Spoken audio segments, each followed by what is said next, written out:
गायन गीत सुरेल नवे, रसिकांचे मन रिजवे, संगीताने जग भरले, स्वप्न स्वरांचे उलगडले, नाचले रंगले रंगले गुंगले, मन मन गुण गुणले, सारे ग म प ऐक्या सारे ग म प.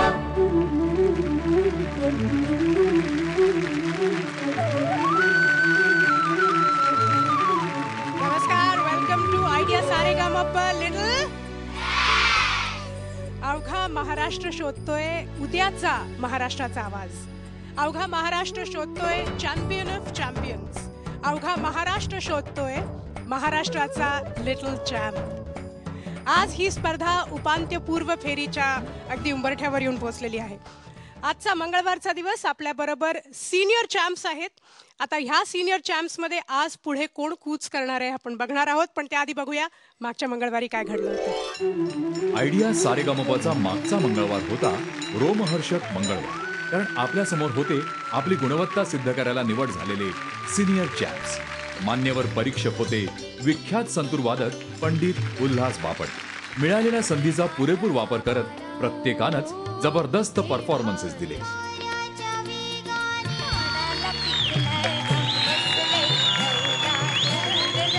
सरते शेवटी अनुजा कामत, शमिका भिडे, कल्याणी भांडे आणि आशिष कुलकर्णी या चौघांनी आपल्या गाण्यातून आपली गुणवत्ता सिद्ध करत उपांत्यपूर्व फेरीत धडक मारली. मागच्या मंगळवारी कॉलबॅकचा एपिसोड होता. आयडिया सारेगामापच्या इतिहासात पहिल्यांदाच प्राथमिक फेरीनंतर कॉलबॅकचा एपिसोड घेण्यात आला आणि त्या एपिसोडमध्ये मात्र वैष्णवी परळीकर आणि सरस्वती बोरगावकर ह्या दोन स्पर्धकांना आपण निरोप दिला होता. आज उपांत्यपूर्व फेरीचा पहिला आठवडा. सिनियर चॅम्प्स आपल्या बरोबर आहेत, पण त्यांना भेटण्याआधी जोरदार टाळ्यांनी स्वागत करूया आपल्या आवडत्या परीक्षकांचं.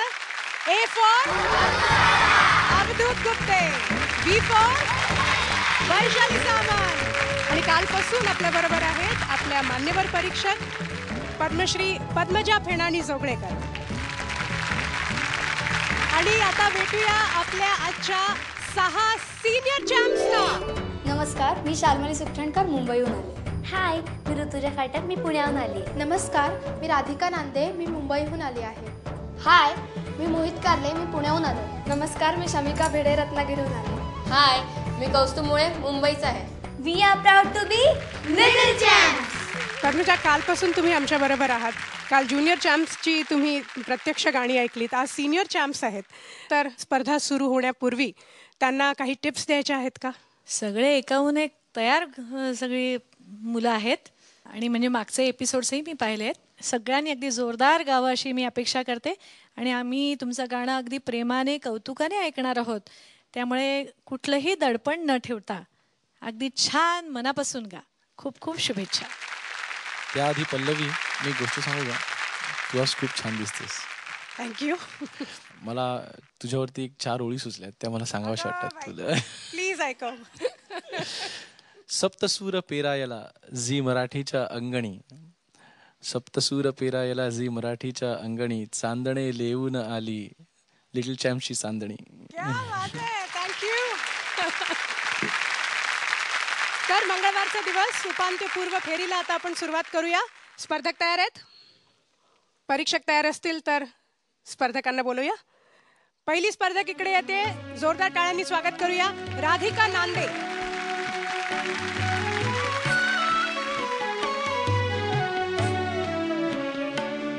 तिन्ही सांजा सखे मिळाल्या, तिन्ही सांजा सखे मिळाल्या, देवचन तुला तिन्ही सांजा सखे मिळाल्या, देवचन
वाटतं आता पुढची फेरी सुरू झाली आहे? खूप चांगलं वाटतं. मस्त वाटतंय ना. हो. Very good. आता तुला थोडं इथे रुळल्यासारखं वाटत असेल नाही? हो, असं फॅमिलियर वाटतं सगळं. आता माहितीचं झालंय सगळं असं. Very good. मग आता आपण कुणापासून सुरुवात करूया? पद्मजा ताईंपासून. ओके. तू गायलीस अत्यंत सुंदर. फक्त छोट्या छोट्या गोष्टी, आता तुम्ही थोडेसे मोठे आहात कालच्या मुलांपेक्षा, म्हणून सांगते की शब्दांना खूप महत्त्व आहे आणि उच्चारांना सुद्धा. ज हा स्पष्टच आला पाहिजे. तिन्ही सांजा, आजपासून असं येतं. तर ह्या अगदी छोट्या छोट्या गोष्टी आहेत, याकडे थोडंसं लक्ष दे. बाकी सुंदर गायलीस. Thank you. All the best. Thank you. तू या वातावरणाला फॅमिलियर झालीस हे आम्हाला कळत होते तुझ्या गाण्यावरनं. खूप कम्फर्टेबली बिनधास्त गायलीस, खूप छान गायलीस. पण पद्मजाताई म्हणाल्या तसं हे गाणं इतकं अवघड आहे आणि बिटवीन द टू वर्ड्स जो अर्थ असतो आणि शब्दोच्चार, येस, कारण ते गाणं नाही तर पोचत नाही. अगं सूर छान लागले अंतर्यात, तर खूपच मला छान तुझा मूड लागलेला. पण ही काळजी घे.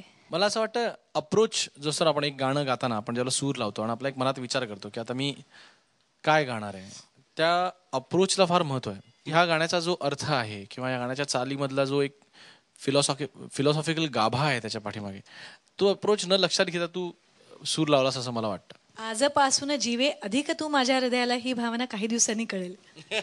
थँक्यू. एक सांग, तुला एकदाच कधीतरी कोणतरी भेटलं होतं आणि त्यांनी तुझा एक फोटो काढला होता आणि त्यांनी तुला सांगितलं होतं की तू खूप मोठी सिंगर बनशील आणि तू टीव्हीवर येऊन गाशील, तर ते काय होता इन्सिडेंट, तर मला सांगशील?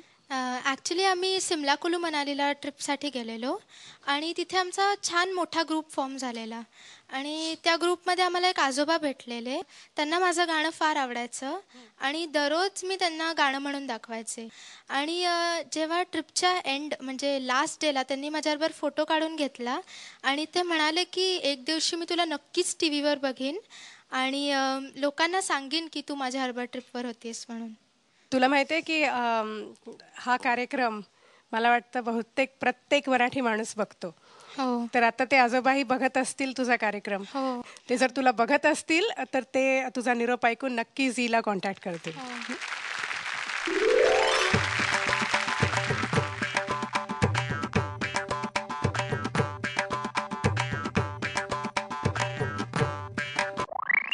2 मिळाले. It's a good start. All the best. Thank you. त्यानंतर पुढची स्पर्धक, टाळ्यांनी स्वागत करूया, ऋतुजा फाटक. हाय ऋतुजा, हाय. कशी आहेस? चांगली आहे. तू खूप गोड दिसतेस आज. थँक्यू. आणि आता तसंच गोड गाणं ऐकवणार आम्हाला. हो.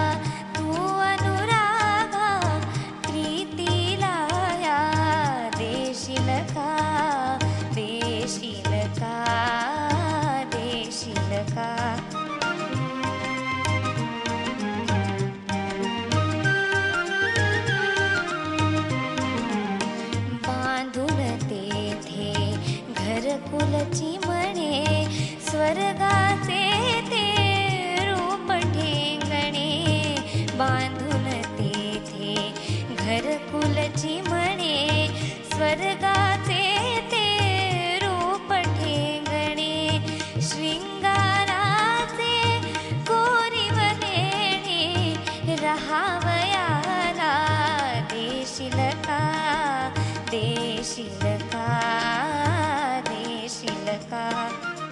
हृदयी जागा तू अनुरागा, प्रीतीला या देशील का, देशील का, देशील का.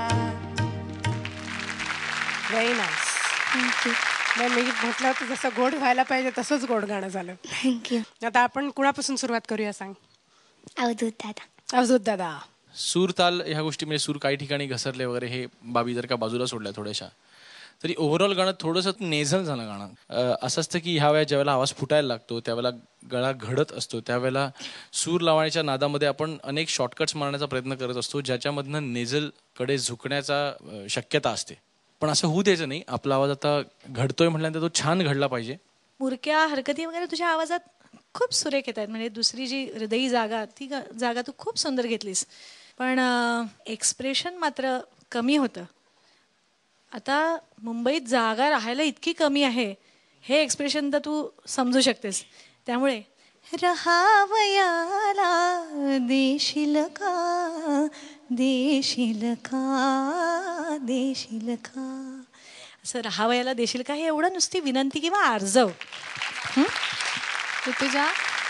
तुला गाताना बघताना ना खूप प्रसन्न वाटतं. खूप छान दिसतेस तू स्टेजवर. मनापासून गायलीस तू. पण आता दोघांनीही सांगितलं तसं की प्रत्येक हरकत, प्रत्येक सूर, शेवट सुद्धा सोडून दिलास, असं करू नकोस. गळ्यात आहे तुझ्या, फक्त ते इथे फिट नव्हतं आत्ता. हां, तर आत्ता मला असं वाटलं की या गाण्याकडे, या गाण्याच्या बारीक बारीक बारकावे, मी म्हणते ना, एक कोरीव काम केलेलं आहे गाण्यात, त्या कोरीव कामाकडे दुर्लक्ष झालं थोडंसं तुझं. त्यामुळे ते सगळे एक्सप्रेशन्स असतात आणि त्या सुरांमध्ये मग ते सुटले ना की मग गाण्याची मजा जाते.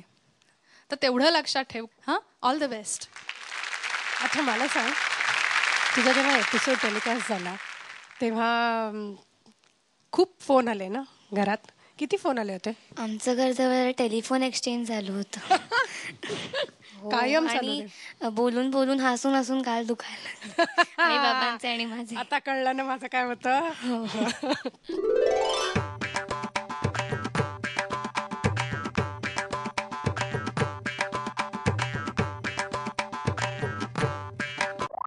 दोन मिळालेले आहेत तुला. तू कसं गायलास माहितीये? कसं? एक मोठा डोंगर चढताना कुठलीही वाट सरळ नाही, प्रत्येक ठिकाणी नागमोडी वळणं. किती ती वळणं.